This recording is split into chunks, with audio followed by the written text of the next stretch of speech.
നമ്മുടെ ലൈഫിൽ എല്ലാവർക്കും തന്നെ ഓർത്തെടുക്കാൻ പറ്റുന്ന വളരെ മെമ്മറബിൾ മൊമെന്റ്സ് ഉള്ള ഒരു കാലഘട്ടമായിരിക്കും സ്കൂൾ കാലഘട്ടം. ആ സ്കൂൾ കാലഘട്ടത്തിലേക്ക് തിരികെ കൊണ്ടുപോകുന്ന ഒരു സിനിമയാണ് വേർ ദ ട്രാക്സ് എൻഡ് എന്ന് പറയുന്ന ഈ സിനിമ. ഇതേ സെയിം പേരിലുള്ള നോവലിന്റെ അഡാപ്റ്റേഷൻ ആണ്. ആ നോവൽ എഴുതിയത് ഏഞ്ചലോ ഡൊസാന്റസ് ആയിരുന്നു.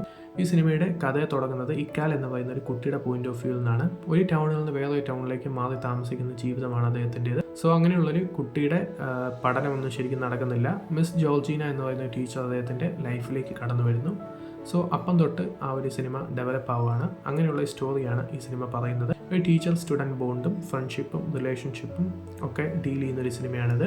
ഈ സിനിമയുടെ പോസിറ്റീവ് തുടങ്ങുന്നത് ആഡ്രിയാന ബറാസയുടെ ഒരു കിടിലം പെർഫോമൻസിൽ നിന്നാണ്. കാരണം ആ ഒരു ടീച്ചറിൻ്റെ ക്യാരക്ടർ വളരെ നല്ല രീതിയിലാണ് ഈ സിനിമയിൽ വന്നിരിക്കുന്നത്. അതുപോലെ തന്നെ കാർലോ ഇസാക്സിൻ്റെ പെർഫോമൻസ് എടുത്തു പറയേണ്ട ഒന്നാണ്.